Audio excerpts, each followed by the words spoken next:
the Shiver of the Vampires, today on 31ish Horror Films of October. Eventually I'm going to get to some films that were recommended to me.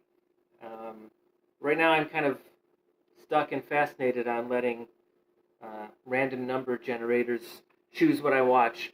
Today I strayed from Amazon Prime and I used this thing called Campy. Here in New York, if you have a library card, you can use your library card number to access Canopy's online library of films and stream stuff. And I used a random number generator to go through their horror films and landed on The Shiver of the Vampires, a French film. I feel like fans of Rocky Horror Picture Show would really like this movie. It's less musical and campy and more sort of rock and roll and erotic. It's kind of a porn film in a way, but erotic and horror. So it opens on a black and white scene of a burial, a sort of pagan ritual burial, and then immediately goes into the opening credits, and there's this like horror rock and roll song, sort of bluesy horror rock.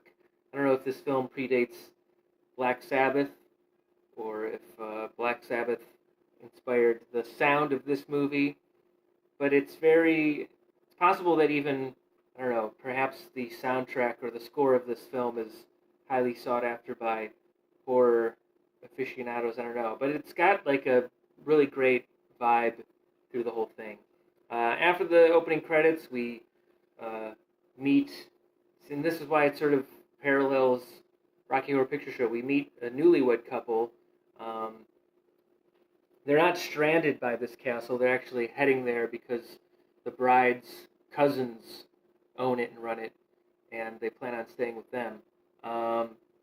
And then quickly, also sort of like Rocky Horror Picture Show, the newlyweds are separated and kind of seduced. That might be where the similarities end, but well, it's pretty sexual, like Rocky Horror Picture Show. And there's a lot of great shots in this film. Early on, the camera is tracking into an opening of the castle. It's the outside of it is lit very blue, sort of sunset, and inside it's very stark red with these two women sitting inside. I guess it's very easy to shoot some iconic-looking scenes when you're shooting inside of a castle. There's skulls and candles everywhere. It's overall a great location. I did look up this director. Let's see what his name is again. Shiver of the Vampires, 1971. Gene Roland. Directed some 52 films over the years.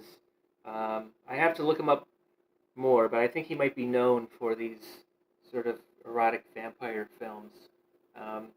Anyway, if you have Canopy, or if this film is available anywhere else, I feel like the Rocky Horror Picture connection is a strong one. Anybody who loves that, I think, will find something to appreciate about this. Great music throughout the whole thing, and there you have it, The Shiver of the Vampires. Probably tomorrow I'll get to recommended films, but 31ish Horror Films of October.